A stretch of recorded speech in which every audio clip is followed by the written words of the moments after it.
Good morning, everyone. Before we get started, if you have a mobile phone, put it on vibrate. If you have a Samsung Note, take it out of your pocket and put it someplace safe. Thank you for coming this morning. I must say, when I saw the title of this morning's talk, I thought we should all stand and sing lyrics from one of the Andrew Lloyd Webber shows, but perhaps we'll save that to the end. It's a distinct pleasure for me to be able to introduce Neal Ryan to you today. Over the course of a career, I think we often find that we have many colleagues who, through a series of interactions, become more than just colleagues. And when I tell you about Neal, I hope you'll come to understand why, at least not just for me, but for many of us in child and adolescent psychiatry, he's become a very critical friend and not just a colleague. And not just a friend to the field, but to many of us individually. Neal is a man from Savannah, not Savannah, Georgia, but Savannah, Missouri. He grew up on a dairy farm. And if you can believe it, his life ambition from the dairy farm was to go to MIT. I don't know how he figured that one out. Maybe he'll explain it to you. But he did go to MIT, where he completed his undergraduate training in electrical engineering and computer science. Then deciding that there was no future in computers, he moved on to medical school at Yale, and then subsequently completed his training in child and adolescent psychiatry at Columbia, where he then started to work with Kim Pugantic, who was a giant in our field, who tragically died far too early, but was one of the critical people in bringing real science to understanding, in particular, mood disorders in children and adolescents. And for those of you, most of you in this room who are far too young to remember, up until the 1960s, there was actually a debate, actually 1970s, there was actually a debate about whether children had enough ego structure to be able to even have a depression or a mood disorder. That's 50 years ago. It's not so long ago. And Kim and his team, including Neal, led some of this very solid early work in this area. They then picked up and moved as a group to the University of Pittsburgh, where at Western Psych they participated with Tom Detry and others in creating what is still one of the most extraordinary psychiatry training programs and research centers in the world. And Neal continues to play a very strong leadership role in that program, where he has risen to the rank of professor, and I think of great note, he's the Joaquin Pugantic Professor of Child and Adolescent Psychiatry, an honor that not only befits his accomplishments, but I think is very meaningful to him as it is to many of us. I mentioned that Neal is not just a colleague, but a friend. And why is he a friend? Neal's strong interest in science and careful attention to the details of doing science in child and adolescent psychiatry, in psychiatry in general, careful thinking about methods, careful thinking about how to analyze data, has helped him and helped us make this field solid, so that actually not only do we do studies, but they're replicable and have been able to move the field forward in terms of understanding the phenomenology of child and adolescent psychiatric disorders, but also how to treat them. And he's played a major role in doing the studies in both areas. He's also been an incredible mentor, a long list of junior people who have now moved on to senior positions all over the country, and continues to play a major role. And I'm gonna, one of our fellows who had spent some time at a course with Neal was so excited about Neal coming, got up early yesterday morning to come in to spend an hour with Neal for extra mentoring time, so that you get a sense of the impression that he makes on everybody as not only a thoughtful scientist, but also a careful teacher and leader in the field. He's also become one of my dearest friends, and it's just a privilege to always have him in San Francisco, but I think you'll find it a privilege to hear from him today as he talks about another phase of his work looking at anxiety disorders in children. Neal?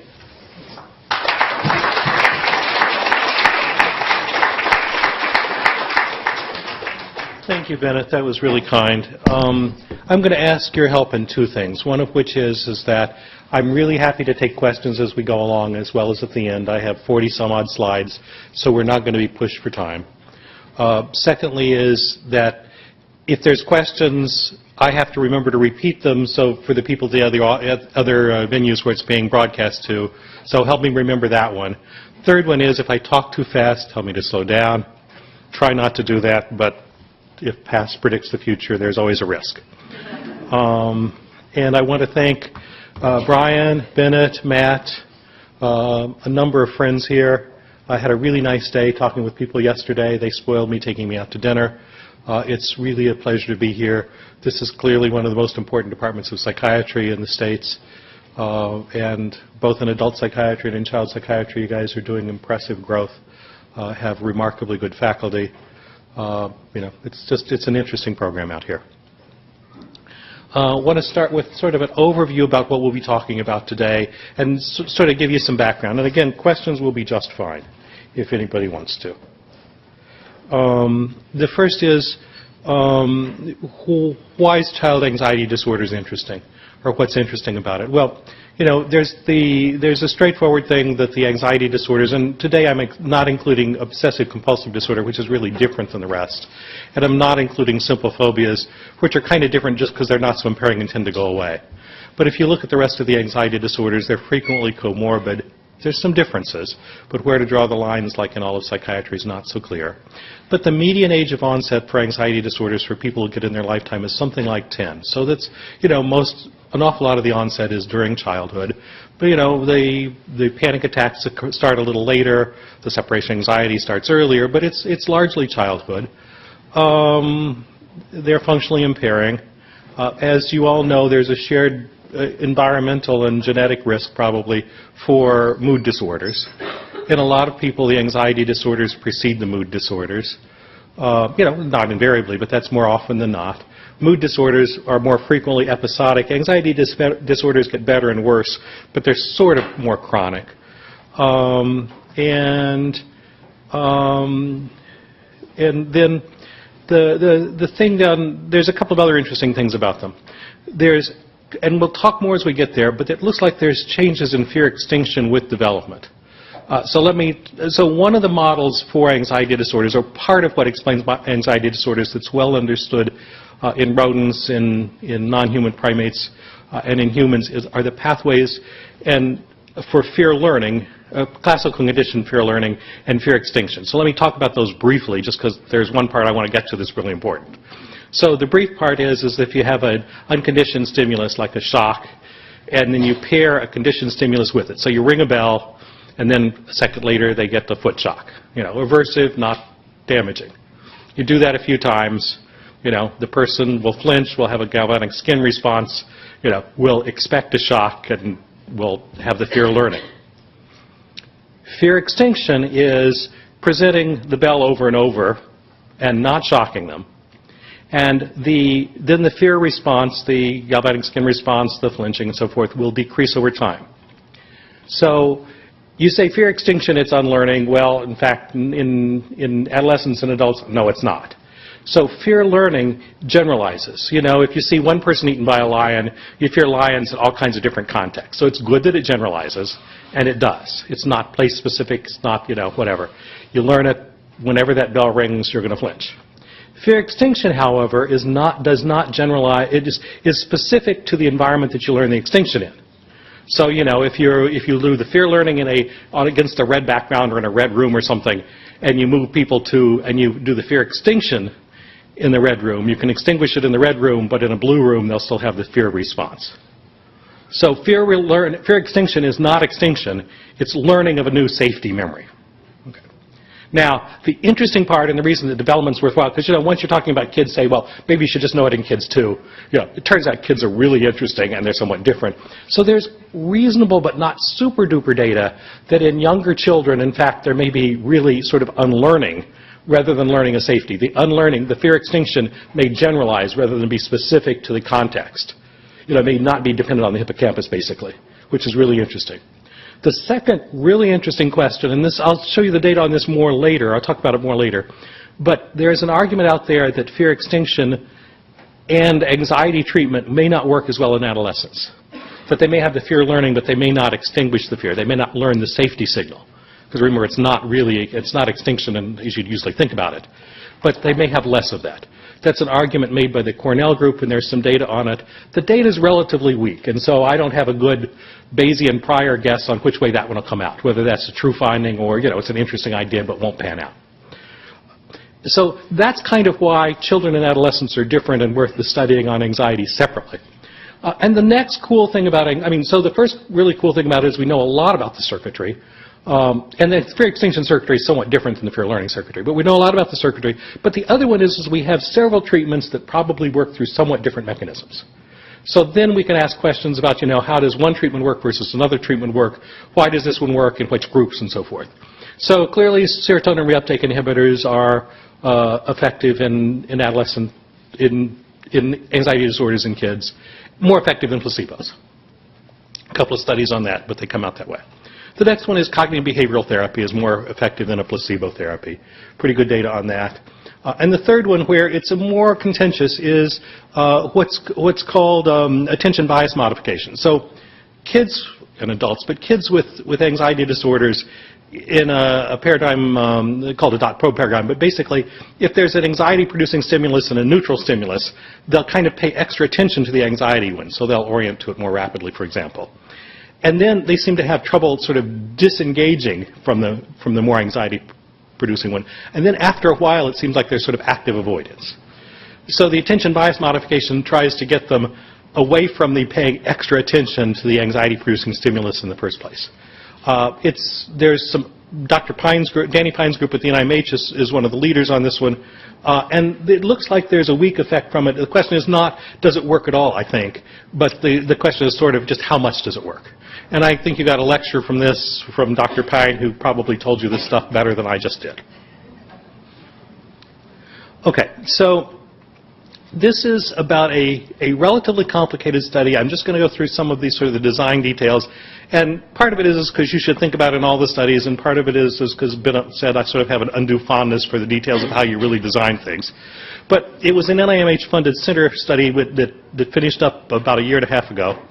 And now we're just writing up the papers. But the goal was to look at predictors of response to two different psychotherapies for anxiety disorders in kids. The neural predictors and the behavioral predictors of response, to see how it differed, if we could learn who's going to respond. And as we'll talk more about the question, if you're going to learn more about who's going to respond, there's two possibilities. One of which is you have new ideas to improve treatment, which is kind of the bigger possibility. Another possibility, and we'll talk why, but I don't think is as big a deal in most of psychiatry, is you could say maybe we can do personalized medicine. And we'll discuss personalized medicine more. I think it's one of those awesome ideas that's not yet, psychiatry is kind of not yet ready for it in terms of what we have for treatment and specificity of these things. But it's not a bad idea, it's just whether it applies to psychiatry or not is the interesting question for me. So we wanted to look at correlates of treatment response, basically, was kind of the goal of this. This probably shows you too much detail and too tiny a print, so I'll go over most of it. But the idea, it definitely shows you too much detail and too much print. But the idea was to recruit kids with anxiety disorders, so separation anxiety, social anxiety, and generalized anxiety disorder, without major depression. So if they had a comorbid depressive symptoms, the anxiety had to be the thing they came in for treatment for. It had to be the primary thing. And treat them with two different psychotherapies that are known to work, the CBT and CCT, which is just a supportive psychotherapy that Tony Manarino and Judy Cohen developed, and study them before the treatment with imaging and evoked potentials and eye movement measures, study them a couple of times during the treatment, and with ecological momentary assessment. We'll talk all about this in a minute. Study them at the end of treatment. And then the people who also had a sleep disorder treat their sleep disorder and see if that improved their trajectories over time. And then we had also got a follow-up study with Jen Silk to follow these over a few years to see how they developed depression. So let's I just told you that one. So here's a diagram that probably will make it more clear. And this one is a little bit tricky, so it goes left to right on the top row, right to left on the second row. That's the tricky bit, and left to right on the third row. Otherwise, like, you get lost as you're reading ahead of me. So we screen them, we come in, we do the imaging and the eye movement stuff. We do the evoked potential stuff. We then do what's called ecological momentary assessment. So we want to look at their mood, their environment that they're in, periodically through the day, because retrospective reports don't get a lot of the detail you'd like to have. People have done that with journals. People have done that with Palm Pilots back in the day, as any of you are old enough to remember Palm Pilots. People have done it now on iPhones. With the kids, we were worried about how they would comply. With the younger kids, we were worried about how they'd comply with just a smartphone. So for this particular study, we called them. We got them a phone that could only receive, that they couldn't call out on because we didn't have enough money if they called out. And we would call them several times a day. As you'll understand on this one, we couldn't call them during school time. So what we did it from Friday after school through, actually we did it Thursday after school, we didn't call them during school, then we did it for the weekend. So we got 3 or 4 days straight. We'd call them at slightly jittered times. So we do a morning call, a couple more calls, and an evening call. But we jitter the calls so they wouldn't particularly expect, it wasn't a single given time, so we wouldn't always catch lunch or always catch whatever.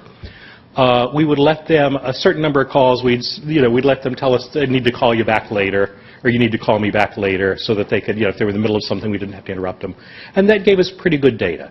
The advantage that we have of that one is you have somebody who has sort of sense, talking to them, going through the questions, sort of, jollying them on or whatever it takes to keep, kids in particular in studies like this, to keep them paying attention, not just giving you, no, no, no, no, no. And so it worked pretty well for us. It's a little bit costly in terms of personnel, and obviously it's on weekends. So they were treated with 14 sessions in 16 weeks. And this would vary a little bit because we'd have to individualize it to the person. And we do the EMA at beginning, 3 points in the middle, and at the end. Then they do the imaging again. Then we do the studies again 1 year later. And actually with this add-on study with Jen Soak, we did studies again 2 years later. I'm just presenting on a little bit of the data here. We're working on all of this now. We still have some of the kids in the longer-term follow-up, but this is what I'm talking about today. So in the designing the study, what were the hard questions? Well, the first was, what do you take in? And there are some reasons to think that there could be differences on the measures between these different disorders, but they're similar enough, they're comorbid enough that we decided to take all 3 together. We used a control comparison group that was 40 kids, which had psychiatrically normal, medically normal kids. We were trying to look at the transition through puberty and what happened in the earlier age range, and the age range where much of the onset is. So we took 9 to 14. Unmedicated kids, because most of them aren't. So if you just had a few medicated kids, you wouldn't be able to really analyze it out. This is the kind of the one that, in life you have, well, you may not, but I have all these times where I'm certain one way is better. And study sections offer kind suggestions to do a different direction. Usually I think internally, well, that's a stupid thing to do, and I sort of tart it up a little nicer than that by the time I write a response. And so originally we proposed the study that I thought, my colleagues and I thought, but I was the one driving it, that said we should just do one treatment and see what predicts response. Sent it in. It was clear they weren't going to fund that one. Paris is worth a mass, so we changed it to CBT versus CCT. And that they were right and I was wrong. It's a much more interesting study with these 2 groups.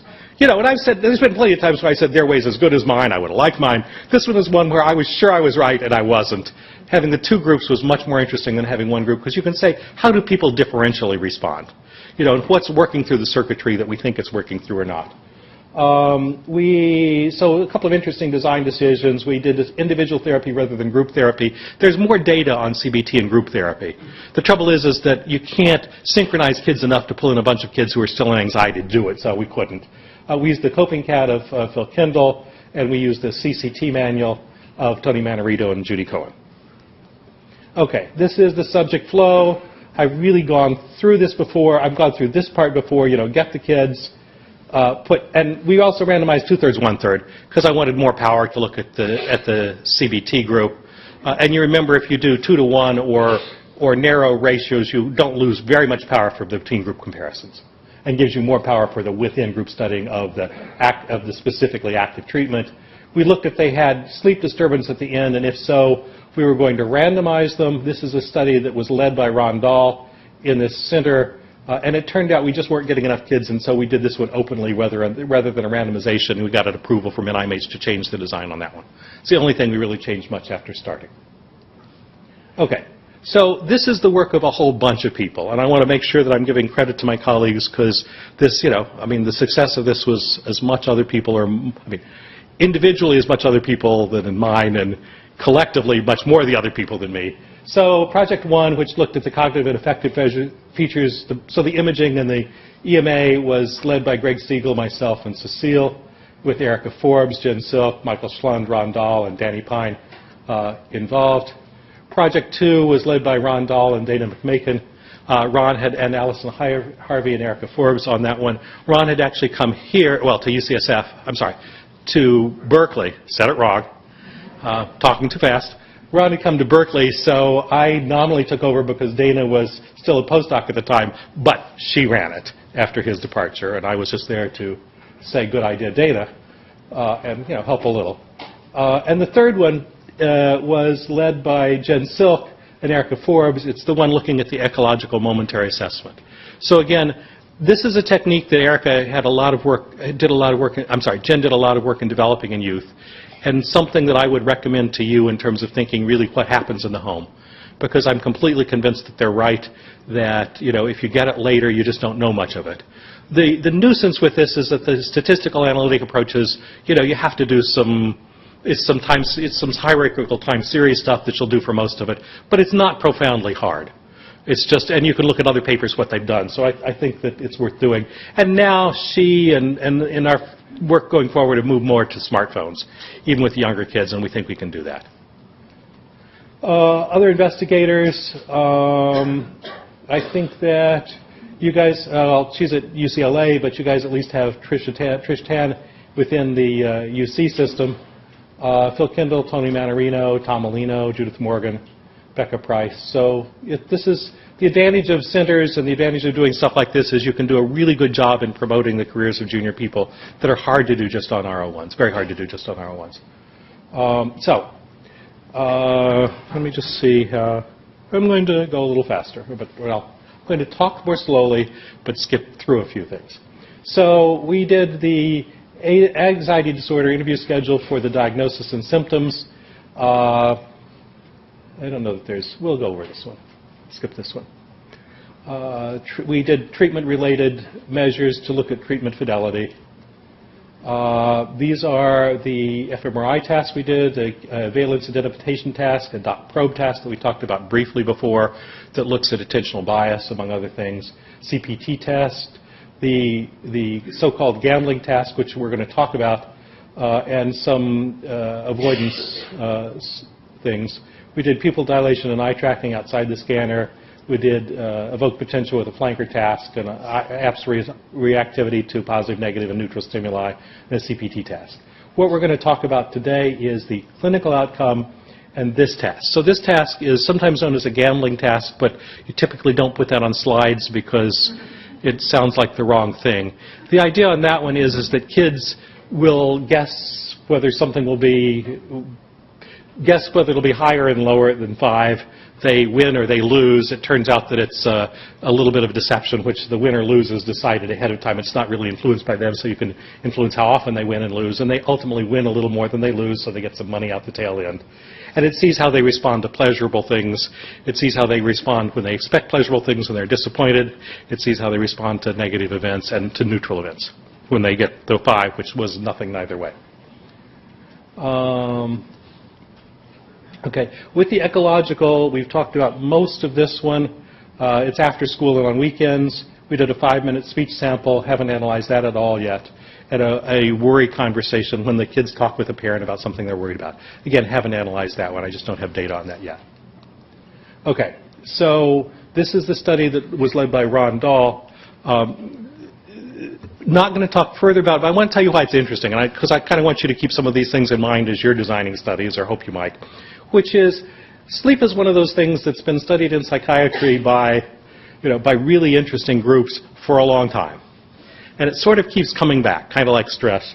But one of the things that's very clear about sleep is that having sleep disturbance increases your hazard for recurrence of depression, probably for recurrence of anxiety disorders.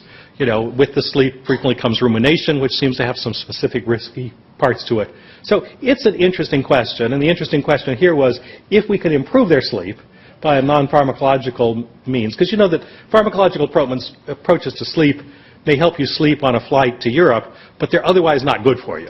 They don't last for long, and they increase mortality, and they do all kinds of bad things. So the question was, can we improve sleep, and does it change their hazard going forward, and does it change their amount of anxiety? And you should think about sleep too. Okay, so what did we do? The first part of what I'm going to talk about here is which one works better and in whom, but which one works better first. So we did cognitive behavioral therapy. Our final sample size on the kids with anxiety disorder treated was 133. Mean age was 11, slightly more female than male. And we're in Pittsburgh, so we had 11% that was underrepresented minorities, well, Hispanic or black or black something else biracial, typically black-white. And that's about representative of the area that we're in. It's a little under recruiting for minorities. It's always a hard task. And this one's been published just in this year. They both had 16 sessions, 2 family sessions, and 14 sessions with the child. So they were balanced on that across the two. CBT, teaches the anger management skills and a hierarchy of exposures. And going into this, because I was an engineering background and sort of reductionist, as you'll see, or you probably already figured out, one of the ways I was thinking about CBT, too simple, but thinking about CBT is basically, it's all this stuff that nicely gets you ready for the exposure therapy. And then you do the exposure therapy. And I think there's a lot to that. I think it's just minimizing the rest of the part. The practicing and the rehearsing and the visualizing it and the interaction with a really friendly person talking about this and you can master it. So I think those things are actually good for you too. The CCT is non-directive supportive psychotherapy. So you get acceptance responses, reflection, non-directive problem solving, so helping you figure it out without directing you to. It has, again, I'm preaching to the choir. I understand that you understand this, but I just need to say it anyway, is that placebo psychotherapies aren't placebo. Talking to another person is really good for you. And it really makes what you have better. And so CCT is kind of talking to a really sensible, good person who's not telling you what to do but being really empathic. And the question here is the CBT better? Not is CCT anything like, it's not a wait list. It's not a nothing for people. It's a big impact. Okay, demographics. We talked mean age about 11. No differences. I'm sorry, yes. Can I interrupt you? Please. So the CCT, the control condition, was it still seen as a form of attention control condition, or did the people delivering the treatment feel that there was some real juice to the treatment and they were excited about it? The question was, did the therapist think it was a placebo condition or did they think it was efficacious? And the answer is sort of B. I'm repeating the questions because they told me to do that. The answer is the second one, which is that we had a limited number of therapists, so you always have a really good question of do you want one therapist for the one treatment or the other therapist for the other treatment? Do you want to nest the therapist under the treatment? There's some advantages of that in fidelity and not cross-contamination and believing that they both work. The disadvantage is in a relatively small study, you've got therapists completely nested under there, and there's always, in studies, there's a big therapist difference. So no matter what you try to do with your therapist, some therapists are more effective than other therapists, probably because they have more charisma or they have more empathy or they have more what. But there's just a big difference. So we did not nest. All therapists delivered both treatments. The treatments were videotaped for fidelity for the treatment that they're supposed to get in and reviewed by the experts. But we definitely, the CCT, the data on that has been used in anxiety before, and it's felt to be good. My guess, and hope is the wrong word, but my guess was that the CBT had come out better. But there was just no doubt that CCT is effective. Maybe not as effective, but it's not at all an attention control. Not designed to be, for something that's so long and something that's impairing like that. I think an attention control for 14 weeks is a tough one.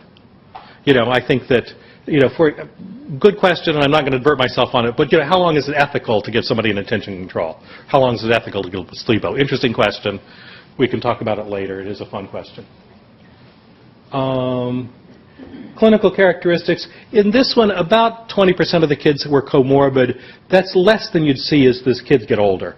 You know, there's more comorbidity than that in the population than we saw here. And about 80% had just one of the disorders that we looked at here. The severity across the two groups didn't change. There were no meaningful differences across the two groups in terms of the clinical characteristics. Here's the consort diagram. And what you see is 90 went into CBT and 43 started into the CCT. 7 withdrew from treatment in the CCT and 8, was it, in the CBT. But of the ones that withdrew, of course, you try to keep evaluating them and you do an intent to treat analysis. Some of them will also drop out of the data collection. That was 4 and 5 rather, that no longer came in for sessions to get more data from them. And on those you do, imputation, or you do what am I trying to say? Random effects modeling. And so the data is good for what you have. And these are, you may be more critical than me, but 80% getting through the study is perfectly reasonable numbers. It's not, oh, I can brag on this because you couldn't possibly done as well. It's, that's fine. And with kids, it's a lot of work. Of course, with adults, it's a lot of work too. And so we had 39 and 85 with usable data, what I'll tell you about today. On the one-year assessment, it went down to 29, still completed the one-year assessment, and 67 in the other group. So over a year, you'll lose some more. You certainly don't lose people completely at random, but it doesn't seem to be strongly related to how they came out. I think that part of it is some kids just get, they're better, and they're sort of tired of coming in, or the family's tired of it. Okay, so how did we do the clinical outcomes? Well, over this time, the PARS study had been, the RUP study rather, had, what am I trying to do? Had reported out, and so they changed the suggested way of looking at the PARS. The Pediatric Anxiety Rating Scale for response was a 35% or greater reduction in the PARS, and remission criteria was absence of diagnoses by DSM-4 and a PARS score less than 10. And this is what was used in the SCARED. So that's the reason we did exactly that one. This was fair and square. Before we looked at the data, we said, what's the current things for this one? And this was pre-planned as the primary analysis on this. And what we got was that, so this is your odds ratio. Because I'm old school and a clinician, I actually do understand odds ratios, but a lot of times I look at the difference in percentages, even though obviously at the extremes the odds ratio is higher for the same difference in percentages. But what you find out for response, the post-treatment was better. The one-year follow-up was significantly better for the CBT. The post-treatment was 71 versus 55 that didn't make a p-value for the post-treatment on response. On recovery, which is obviously the one we're going for, the numbers were 66 and 46 post-treatment, and 82 and 65 at one-year follow-up, and both of those were statistically significant.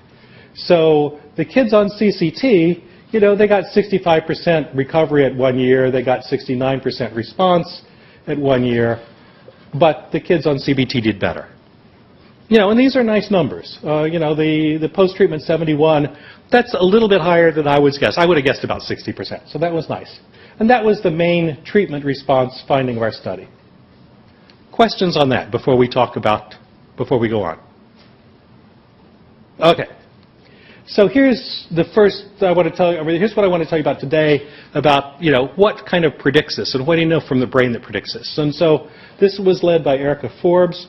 It's published now, or in press now. And basically, there's a growing literature on reward processing related to anxiety. It came out of the reward processing, the positive affect work in depression. Because in depression, originally people were looking at sort of negative affect symptoms, and then it's clear that there's less positive response to things in lots of people with current depression, both in youth and in adults. And then more recently, in this decade, a growing literature on reward processing being impaired with anxiety disorder. And the reason that it's important is that we talked about before, anxiety typically precedes depression. And as I was just mentioning, there's disrupted reward in youth at risk for depression, a study by Tom Alino that was with our data. Okay, so one of the questions is how does this mean for CBT anxiety? Well, part of the CBT response is flexible responding to the environment. And so if you can sort of get the more positive affect, if you can think about how the positive reward affect system could be used, it can help modulate negative affect. It can promote approach toward the feared stimuli, because again, they get avoidance. It's avoidance that makes the exposure, of the kids to the stimuli so that they can get extinction hard to do. And it helps them engage in the therapeutic relationship. Okay. So this is one on reward responding for Somerville from the B.J. Casey group, suggesting that teens have larger reward response to stimuli, especially to social stimuli. And this one's pretty clear from other data as well, that teens really get goosed by social interactions. They really like them. It's what their life is about. It makes perfect ecological sense, but, goodness knows, you and I can both tell a good story about any data we find. But this one is really a good story, and it really does make sense. Okay, so then you have the good question of what's rewarding to you. And so it's like on the IAPS photos, where you have the one with the gun, and you could say, well, that's a scary stimulus, except to the right person, that's actually a rewarding stimulus and cool. So you have to be a little thoughtful about that. But many of the rewards, especially for teens, but also for the rest of us, is, other people liking us, being part of a team that's winning, being cool like people that's got bling and money, or being with your friends. But social rewards. Makes sense, makes sense. Okay, so this is the test formerly known as a gambling test, and here's how it's done. So it's a block design where within a block, so let's look at the bottom first. So there's a button, the primer button, that says you have to guess whether the number revealed will be higher or lower than 5. If it's exactly 5, that's a neutral one. You weren't going to win, you're not going to lose. If you guess correctly, you win. If you guess incorrectly, you lose. And it's a little bit of deception because they're making the guess, and then the number is chosen to make their guess right or wrong in blocks where they win more than they lose and in blocks where they lose more than they win. And the whole block is analyzed. So they first, for example, here come out with a win block. Then they have a loss block where there's 5 trials and there's 4 wins and 1 loss in there. And then in the loss block, there's 5 trials with 4 losses and 1 win. And in the control block, they just hit a bunch of 5s. And so they're neutral and they neither win nor lose. So they guess a number, they press a button to see whether they win or lose, and this is repeated. So you have a different response to when you win some money than when you lose some money. Okay. The subsample these are the ones that completed it. Good. Okay. So this is the ventral striatum bold response. So part of the reward, the salient circuitry with reward, and its response to monetary win-loss, and the non-responders, so this is win greater than loss. The responders were much higher, significantly statistically higher on the win versus the loss in the ventral striatum.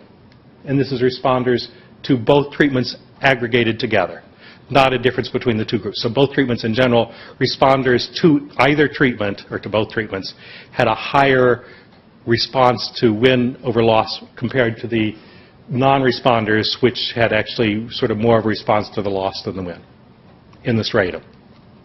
Here's the same thing, exactly the same thing, looking at win greater than loss, only it's for remission. The one that's more important. But it shows they go in the same direction. It's good they go in the same direction. The p-values are there for both of them. It's just sort of the same slide, but one's remission and the other's response. So a greater ventral striatal response to reward than lost in the responders to both treatment. Whoops, I just did the wrong thing there. This is the response in the medial prefrontal cortex, and this is the same thing. So it's the response to win minus the response to loss, the delta response. And again, the one in the responders had more response to win than to loss. The non-responders were here. This is response, and this is remission, the same thing. So in the medial prefrontal cortex. Finally, This is the one where it is the, so this is a differential one looking at, I'm sorry, this is looking at CCT in black versus CBT in blue. Looking at, so the axes are different. This is the bold response to momentary win compared to control. So this is the one where winning is better than the control ones where nothing happens. And this is the scared response, so higher is worse in CCT. So in CCT, this is your regression line, which has an R-squared of 0.20 and is statistically significantly different than 0. So the kids with more of a response to win over control in the CCT group had lower scared scores, so they improved more. So win better than null gets you to improve more if you're on CCT. It doesn't make a difference on the CBT. And this is the same thing on, this is, response, what is this? I'm sorry, let me go back here. I'm going too fast. This is, I'm sorry, yes. Good. This is the striatal response, and the same thing with exactly the same axes and directions on the medial prefrontal cortex response. Sorry. Okay, so what does this say? Well, engaging critical reward regions, so the response to reward had better treatment outcome for both remission and response in both groups. So it suggests something you could use. I mean, what it suggests is you may want to make the treatment more rewarding. The hard thing about that is, in fact, in this study, and if you're going to do good treatment, I mean, the placebo controls for psychotherapy treatment with kids, you've got to get therapists that are pretty darn rewarding anyway. Otherwise, the kids don't keep coming in. I mean, if you get, somebody who's just kind of a boring therapist and maybe really adept at making the right interventions, but does it sort of in a monotone and so forth, I mean, adults may like that. It may work well. Kids, not so much. So the therapists here are all pretty darn rewarding. But it certainly suggests you could think about how to titrate that. And on the CCT only, the rewarding response responding had lower anxiety severity at the end. So it says that adolescents with anxiety who benefit from psychotherapy respond appropriately and flexibly to rewards. It may be, and this is sort of post hoc making a hypothesis, but the suggestion that maybe perhaps those who benefit from CCT are more sensitive to interpersonal rewards. So, the reward versus neutral means more to them. And it would suggest some ways that you might do it, and it may be that they are making use of the acceptance and empathy and positive regard from the therapist even more than the other kids are. How do these mechanisms work?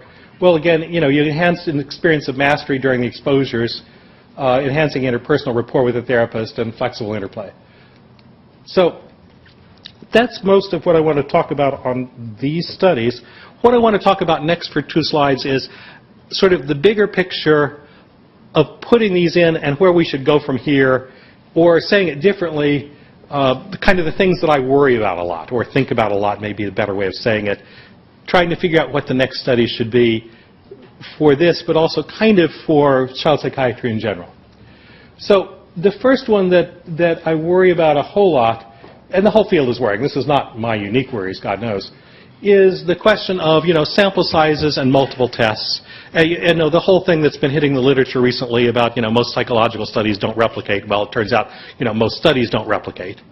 The basic reason why most studies don't replicate is, it's written in the John Ioannidis paper in like 2006 or whatever, the PLOS one that says is really quite clear. And there's the reasons of people doing things they shouldn't be doing.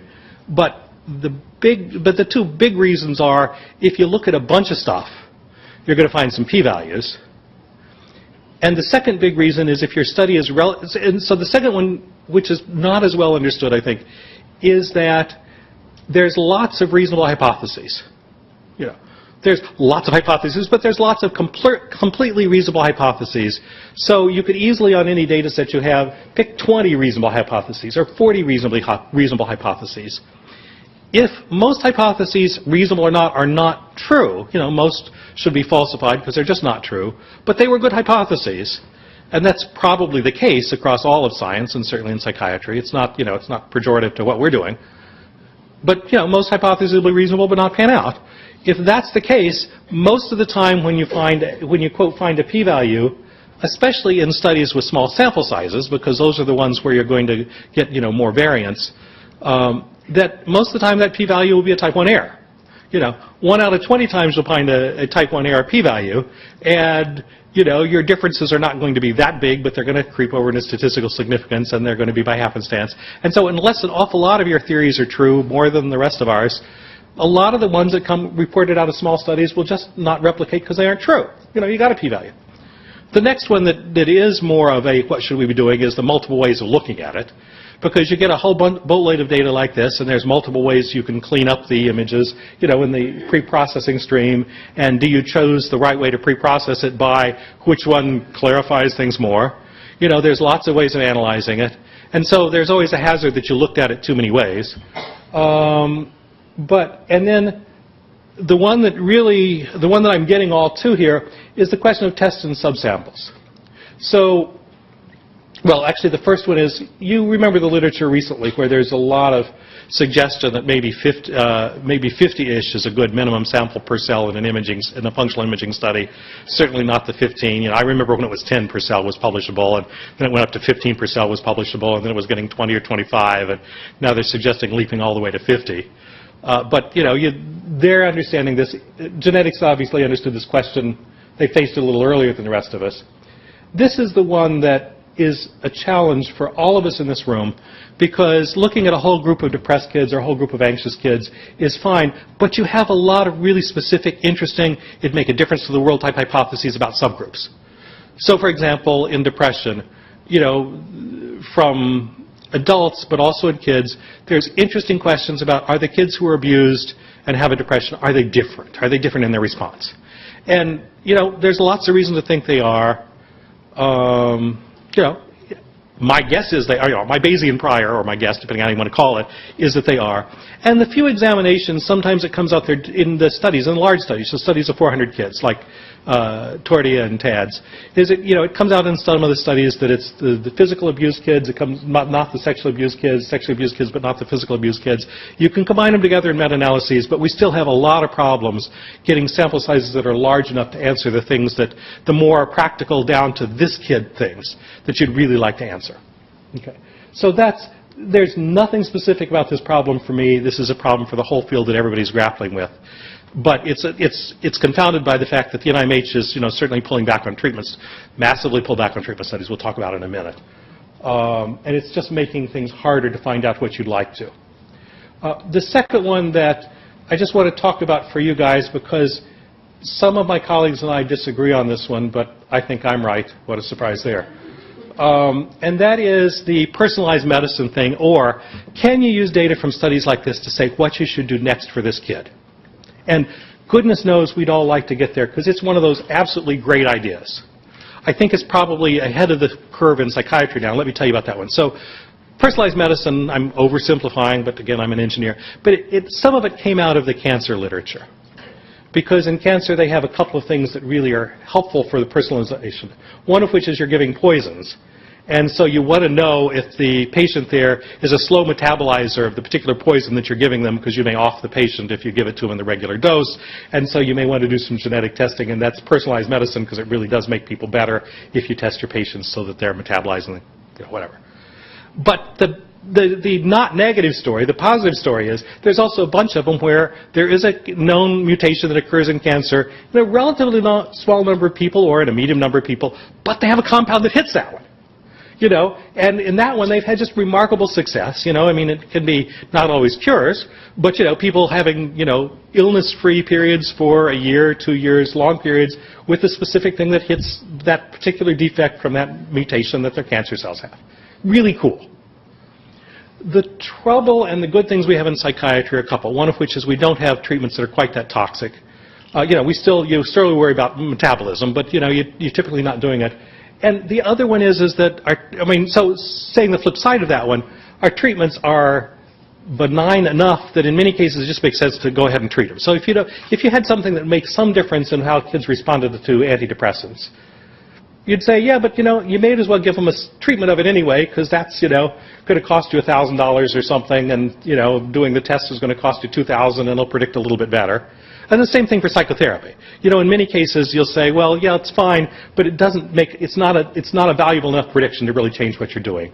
And for a lot of those, it's kind of, if you can use, you know, if this is the treatment response, you know, if you have two treatments here and here, and the curve goes so that one treatment works better here and the other treatment works better there, okay, that's cool. But if it just means that the treatments are sloped, whether, you know, you have a finding and it means that both of them work better, both of them work worse, or this one works somewhat, you know, but they don't cross over, and they don't cross over by a lot, it's just, it doesn't, you don't have enough kids where it's going to make a difference. So we do not have things in psychiatry yet that I'm aware of, certainly not in depression and anxiety, where we could personalize it now in a way that would make meaningful sense for the treatment.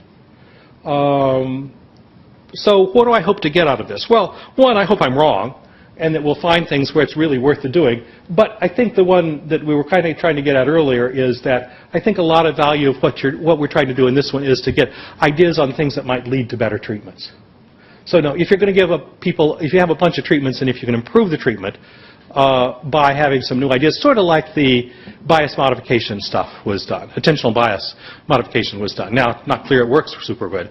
But that sort of came out of theory, noticing that kids really did have the attentional bias, and maybe you could change them with that. The next one is a related corollary to this one, that in a bunch of psychiatry, you're going to combine a bunch of variables, and how do you combine them? And what we're all familiar with is basically linear models, you know, fitting a hyperplane and making the best prediction on that one. And that, you know, that's really spiffy. Is that on my next slide? Whoops. Let me try that again. No. So there are ways that you can fit a lot of variables to a lot of people. And the one that we understand regression models. And in psychiatry and in the regression models, one of the ones that's particularly nice is what's called regularized regression, where you shrink the variables from near zero to zero, where you shrink the variables that are too high down lower. It's really, the math on this is really cool, why that predicts better, why it tends to overfit less, and why you can throw more variables in without running into lots of problems with the variables. And those are understandable. The other one that's really helpful is decision trees, because as a physician, you know, despite understanding numbers, lots of us think in simpler terms, like do this first and do this second, and if the, you know, the waist circumference is over 40 and the, you know, whatever, you know, then start them on a statin, all this stuff. Those are easy. The trouble is they typically don't fit very well. There's lots of fancier math that's really cool that combines more tests and will get you more predictive power. You know, all the stuff that Amazon uses and Google uses and everybody, you know, Uber uses, everybody else uses, is the more complicated ways that use, you know, like 1,000 regression trees or, you know, multi-layer deep learning. And the trouble with that is they don't sort of, they can tell you which variables are important, sort of, but they don't give you the interactions out. They're not interpretable. They're better at predicting, and they're not interpretable. Like, you know, where the Go computer won at Go recently against one of the world masters by making this, you know, one of the games that made a remarkable play that nobody saw coming. The computer did it. You can tell how the computer was programmed to do that, but you still can't explain that play. And so we're going to be in a future of using both of these. We're using the sort of the regularized regression now on the genetic risk profiles. You know, you pull out a whole bunch of genes. You're not actually saying that every single gene in there is important.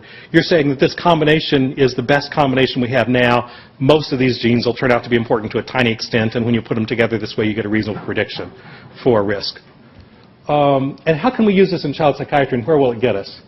And the final two things I want to talk about, and then we'll do questions, and we're okay on time, is the one that's been worrying me, which goes back to the last slide, of that you can get randomization is like so wonderful and solves so many problems, but we're not going to get studies, even of the size we've had in the past in psychiatry, from NIMH funded for large samples in patients. You know, those days are for now over. We'll get a couple of large studies in normals, which will get some people with psychopathology, like the ABCD study, but we will not get patient groups in large numbers and see how they're treated and so forth, because they're numbingly expensive. So the question is you would love to do that. That would be super duper. But if you can't do that, what can you get out of large data sets from, you know, provider side data sets or insurance company data sets? And what are the methods you can do that would at least give you new hypotheses to follow up on? And I think it's a cool question, and I want to do more of that going forward. And then the final one just is there's a real problem, and I've talked with several of you about this yesterday, on the strictures that NIMH put in about 2 years ago, saying that you had to be modifying something basically in the causal pathway for starting or maintaining the disorder. And almost without exception, nobody's figured out how to do studies that do that. And certainly in child psychiatry, there's not good examples on it. We just don't have things thought to be in the pathway enough that it says makes sense that you're really modifying this. And so that's been a real problem because we're not advanced. I mean, it's a great idea. It's just we're not advanced enough to do that, and so it's really stymied treatment research funded by the NIMH. And the industry is not funding so much in psychotherapy, in psychopharmacology anymore, because the markets aren't as profitable. So that's my talk. We have lots of time for questions. I'm going to repeat what you say because I follow different directions.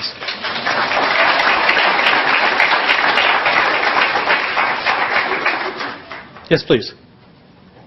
I think that your two parts go together, because I think what you're saying is the difficulty in doing research now is also a retrospective experience and intelligent examination of that complicated study you reported in the first part of your talk. So it was a kind suggestion that the two parts went together. And I thank you for that. You know, the talk about what the study did and where it got me. And I was trying to present it that way. I mean, I got there because of thinking about, what I wish we could have done better and what I wish the field could have done better and how we can do better going forward. The trouble with that part of the talk is it gets kind of metaphysical and it doesn't bring any new data to the table. But it's still the side of the question, how can we do these things better? How can we do these things now? And what's the next step to take? And these are not the only ones. Sorry, go ahead. Did you record the therapies so you could review? Yeah, cases that did very well and the cases that did not respond at all to either therapy? Yeah, we did a subsampling of the recordings, and we did some video, but we did largely audio because it's less intrusive, and we could go back and do that. I think that'll await a graduate student who is motivated, because it's costly to do that. And it's interesting. And I completely agree with you that you could have strong enough theories, and you have some straightforward theories there, but it's probably for developing hypotheses even more than testing theories if you go do that. It would be interesting. And we could certainly, if somebody knew a student who needed a project, we could certainly talk about that. It's time-consuming and interesting. Yes, please. Yeah, piggybacking on that, I was thinking that there's probably, given the non-directed nature of the CCT, there's probably a really wide range of what is actually done, especially through the non-directed problem solving. I was wondering how many of the full responders of the remission of the CCT condition that just sort of come to exposure on their own, especially because we do have kind of a cultural notion, if you're afraid of something, face your fears. Right. It's not, CBT is very, intuitive in that way when you come to anxiety. So I'm wondering if exposure may still be the active ingredient. Yeah, so the question, to repeat it for the people who are seeing this at a distance, was the CCT, did a reasonable number of the kids come to the conclusion that they needed to expose themselves, and so you were sympathetically supporting them in you're being non-directed but supporting them, and they said, I should probably expose myself more because they came to it or because their mom's been telling that over and over, and should we look at that? And were you just helping them do exposure? Don't know the answer. It's a great question. I wasn't the supervisor on the psychotherapies. This is not my expertise, so my colleagues did that. So I don't have a good intuition on that. It's a great question, though. Yes, please. Neal, the response to reward, which was a quote, predictor response, is that modifiable? Is that something you could go after? Can you make... I don't know of techniques. I mean, it's a really good... I'm sorry. Question is response to reward modifiable? Are there techniques that we know now that would change the response to reward? And I don't know that there's canned ones, but that's certainly... right. That's a good question. I think that's exactly the question. Can you change the response to reward, or can you just be more reporting? Can you give them more of it either by changing the volume level or by adding more rewards? And it's a good question. I don't know. Okay, but Craig? I have two unrelated questions. First, is the reward task related to baseline anxiety? So to what extent are you just looking at the effects of severity? So that's one question. The second is killing. Actually, you want to just respond? So was it just related to baseline severity? No, it didn't come out. Was the reward response related to baseline severity? I probably should repeat the whole darn question. And the answer was no, it wasn't strongly related. That's not the explanation. What do you think about the idea of, and they're sort of moving in this direction, requiring that all studies in anxiety or all studies in depression include a certain number of uniform variables? Yeah. The idea that people later can go back, combine studies, retrospectively do an exploratory analysis in much larger numbers to find something that would be testable in a prospective study. Yeah, so the question was, what about the trend toward the standardizing instruments as much as possible across studies? And then the corollary to that wasn't asked but was implicitly asked is, what about the requirement that you put the raw data in a repository, anonymized raw data in a repository so it's available for people? Clearly the world is going toward both of those for good reasons. The second one, makes everybody individually nervous. Everybody agrees that conceptually it's a great idea, and it makes everybody individually nervous because if you're slow in publishing, somebody will scoop you and all that. It's still an awesomely good idea. The first one's a really good idea, but more complex. Especially, the trouble with childhood is there's too many things, so there's sort of too many different instruments at different ages. Nevertheless, I think that we probably could get more agreement and have some more standardized instruments, at least as a subcomponent, and I completely agree. Because the methods to aggregate data if you use different instruments, there's approaches to that. They're just less powerful than using the same instruments in the first place. So I think that we will get there. I think it's an important direction to go. I'm completely agree with both of those things as the right way for the universe. With the second one, you'll be more limited in what you can do. It won't be completely parallel instruments, but hopefully as many instruments in common really helps you. It's interesting how, one industry can do a series of tests using the same variables over and over. And so Roy did 8 studies with duloxetine compared to placebo, ended up with 2,000 patients. They had all the same variables in each of the studies. You could go back and do that, looking for predictors, and that gives you substantially more powerful approach. You still have to replicate it. It's still an exploratory study. Right. And, there's ways kind of around that one. The basic in-fold cross-validation type stuff is probably reasonable when you can't replicate the whole thing to get an estimate. So, I'm sorry.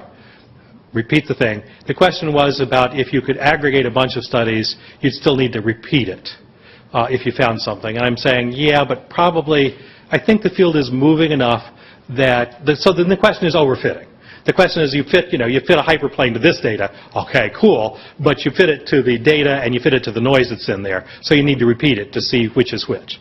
And a different approach to that is to basically do multiple 10-fold cross-replications, hold the 10% out, fit it to the 90%, see how well it fits the 10%, rotate that around.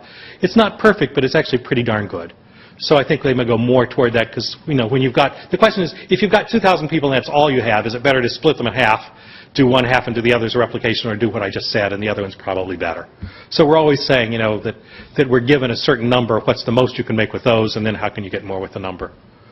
Tony, you had a question, I think. So you brought up several good questions, and one was how you handle subgroups. And so, for instance, in the dot probe test, you look at attentional biases, which reports attentional biases towards threat, particularly to the child that has a history of trauma that we get different responses. So how do you take that into account? Right. So Tony asked a whole bunch of questions at once, all good.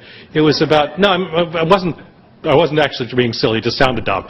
But what he was saying was, dot probe task, abused kids are probably different than non-abused kids. And how do you take that into account? Well, one, we took it into account we didn't have kids with it. We did a screen for abuse, and we didn't have kids who'd been abused because they're so different. That's sort of the wrong thing for the universe, but except you get a small subsample that you just can't look at. But the second one is that, I think the trouble is that if you think something's fundamentally different, you just have to have enough people in both groups. There's no magic of the other group that helps you. That's an interesting as heck problem for some of the things that you have with development where you're trying to say sex effects. Because, if sex effects are just a little bit different and they all go in the same direction, you can put them in your linear model and you're not so bad. But if girls are really profoundly different than boys on some aspect of this, you really need a bunch of people. The other one that it's hard for all of us on is the very reasonable question, though it gets harder than any of the rest of these we talked about today, about what about different ethnic groups and what's the response in those. And the trouble is that, for most of you, it's hard, and certainly for me in Pittsburgh, it's hard to get a large enough sample of different ethnic groups that you can analyze them on their own. And then you also get into really funky questions about, okay, what's different about the different ethnic groups? What do you mean by those? In this one you see we had actually, because we were getting sort of some upper SES, we had more biracial kids than black kids in here. How do you analyze those? So they're really hard questions, and they give us small numbers of people.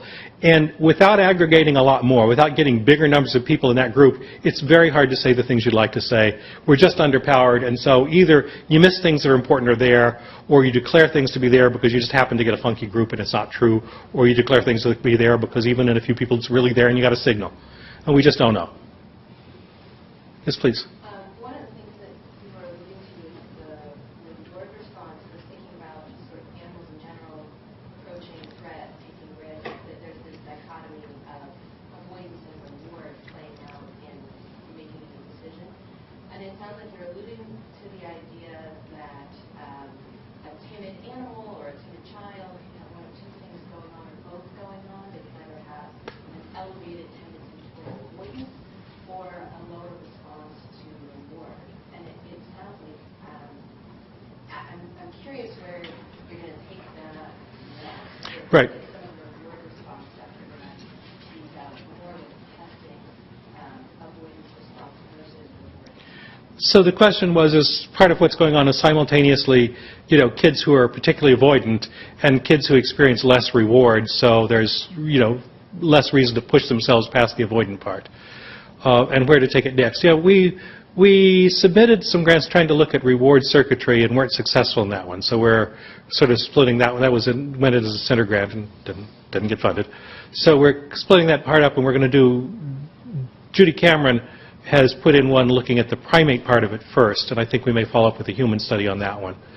I'm not an expert in psychotherapy, but I would certainly like to collaborate with people saying, how can you make the psychotherapy more rewarding? As I talked about earlier, our psychotherapy is pretty rewarding just because, one, that's the natural proclivity of a lot of us as psychotherapists, is to, make sure the patient has a good experience, likes coming in, gets engaged in the whole thing, and then helps them through it. That's clearly effective. And so I don't have really great answers on more reward. Well, I was just thinking outside of psychotherapy. Right. Like physiotherapy or apps or behavioral change, if there's that kind of more gambling-oriented reward that you guys studied rather than any person. Right. The question is, do apps offer you an opportunity to be more rewarding? I think they do. They're more costly to develop than you might wish. Not the boring apps like I've been involved with developing one, and a company that sells one. This straightforward CBT and a standard CBT way. But the apps that are that have things exploding and chasing and all this good stuff are expensive to develop. One of the people that I think you've had here, but many of you know, is Ron Dahl. You probably should get him back and get him to talk about this one because he'll be more creative than I am. But he's certainly thought a lot about that. With the change in social rewards do become more rewarding in adolescence, with the particular things that adolescents like to do, how you might do more reward there. And the thing that I want to get back to actually more out of this, almost more than anything, but it's just we all have our different questions that most interest us. I'd like to get back to the question of, are adolescents really less responsive, and to the extinction stuff, to the treatment for this. And the data is really ambiguous right now. There's lots of good theories, but there's very little data in humans. There's a non-significant direction in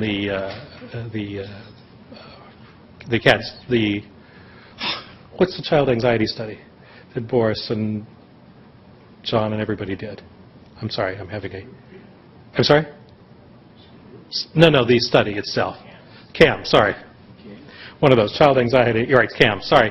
In the CAM study, the adolescents did somewhat worse, but it wasn't a p-value. And so, again, it was a nice-sized study, about 400 kids, but you just don't know why it didn't have a p-value compared to the children. And so I think that's a particularly interesting question. But I think the question of, what you could do for more rewards and how do you mix it in and how do you accomplish that is also a great question. Just one I alone I'm not going to address because I don't have the skills for part of that. Yes, please. You mentioned that the ecological and momentary assessments were only done on the weekends. Right. And obviously this